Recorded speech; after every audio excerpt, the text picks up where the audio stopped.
सपा और बीजेपी के लिए नाक का सवाल बनी अयोध्या की मिल्कीपुर विधानसभा सीट पर बुधवार को मतदान खत्म हो गया है। छुटपुट विवाद के बीच मिल्कीपुर की जनता ऐतिहासिक मात्रा में वोट डालने बूथ पर पहुंची।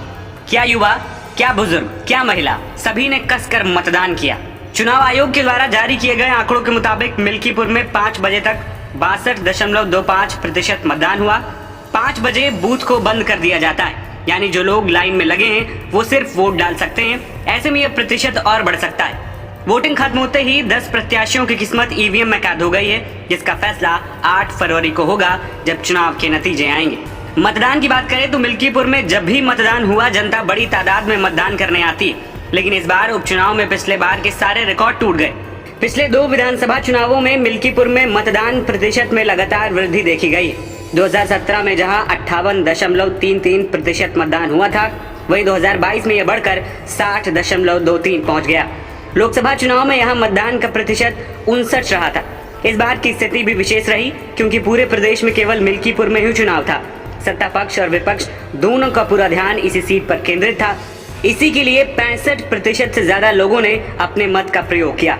कहा जाता है कि उपचुनाव में अगर वोटिंग ज्यादा होती है, इसका मतलब जनता परिवर्तन के लिए वोटिंग कर रही है। लेकिन कई बार ये गलत भी साबित हो चुका है। पिछले लोकसभा चुनाव की बात करें तो यहाँ के 414 बूथों में से भाजपा ने 185 और सपा ने 229 बूथों पर जीत हासिल की थी, जिसमें मात्र 7,333 वोटों का ही अंतर था।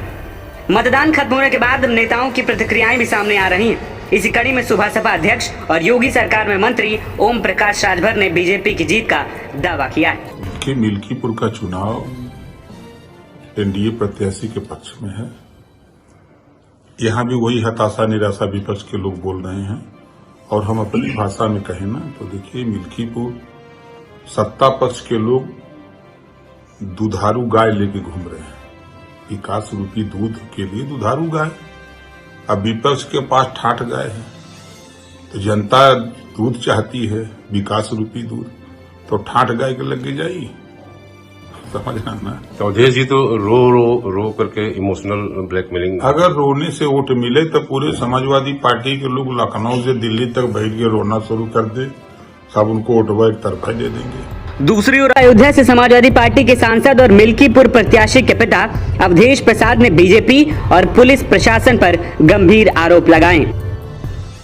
इनकी अलाइयों, इनके कार्यकर्ता, यहाँ के अधिकारियों ने पूरी तरह से बताया कि समाजवादी पार्टी का एक गढ़ है। अवधेश प्रसाद 35,000 वोट से जीता है। अवधेश प्रसाद अभी 4 जून को नतीजा आया है। ये हमारे संसदीय क्षेत्र में मिल्कीपुर है, वही जीतेंगे, वही जीतेंगे, वही जीतेंगे। भारतीय जनता पार्टी नहीं जीतेगी, पूरी तरह हारेगी। तो वो 9 बार आ चुके हैं। अब आते थे केवल इस बात का मंत्रणा करने, अधिकारियों पर दबाव करने कि किसी भी कीमत पर समाजवादी पार्टी न जीतने पावे। भारतीय जनता पार्टी को जिताओ, जिससे भारतीय जनता पार्टी की जो नाक कटी है, अयोध्या जनपद से जो हारे हैं, नाक कटी है, चेहरे पर कालिक पुता है, इस कालिक को छोड़ा दो, नहीं तो इसका इल्जाम अच्छा नहीं होगा। उन्होंने अधिकारियों पर भरोसा किया। वो आसमान पर बात कर रहे हैं, हम धरती के लोग हैं, हम धरती बात करने हैं। और जनता ने मन बना लिया है कि हम हर हालत में हम समाजवादी पार्टी को जिताएंगे, अजीत प्रसाद को जिताएंगे और भारतीय जनता पार्टी की जमानत जब्त कराएंगे।